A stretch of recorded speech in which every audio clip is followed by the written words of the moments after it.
election. I see no change of position.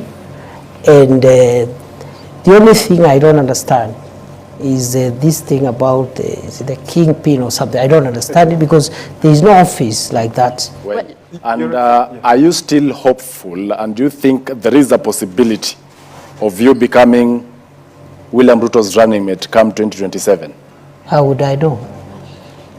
Your Excellency, then you've talked about development and, you know, those members of parliament using this office to lobby for development. Shouldn't then development be a democratic right so that then there is no need to lobby and to push for it? That's not true.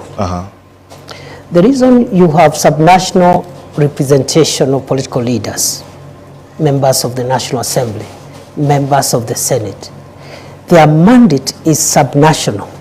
A member of the National Assembly represents the interests, priorities of the constituency where they are elected. Of course, in the context of a broader national perspective, because some of the things that they want them passed are not projects and programs, they are legislative in nature, and you require the parliament as a whole to support you. For example, recently we had a Sugar Act sponsored by a member of parliament from Western Kenya, where sugar is mostly grown.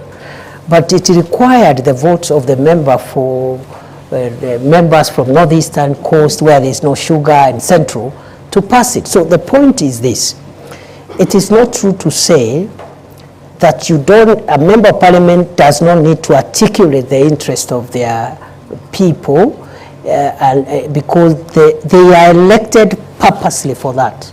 They are elected to articulate those interests and convey them either to the executive, to the legislature, and make sure that those interests at that local level are realized. During your inauguration, when you took oath of office, your boss, the President, Dr. Ruto, said he felt he was a lone voice in the executive. From your interaction, 50 days in, is he still a lone voice? And perhaps you interact with him, he's your boss. I really don't know. Do you think you're fulfilling? Do you think you're fulfilling how he's that? feeling? Yes. Because again, that's not in my place. I wouldn't know how he's feeling at the moment. All I can say is that I'm doing my best to do my constitutional duty. That constitutional duty is being principal assistant to the president, and also helping him in the delegated assignments that he has given me, and I'm doing my best. How he's feeling now, I cannot be, it's not in my place to tell you how happy he is. Do you think he's confident of what you're doing? Is he happy with what I think your work? so. I have no reason to doubt that he's confident. You've been deputy president for only 50 days now.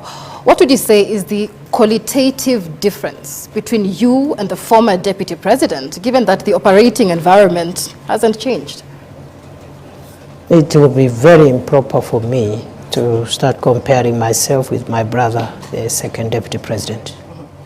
The president has spoken very highly of your leadership and your contributions, as my colleague George Maringa here says. If the president feels that he has accomplished his key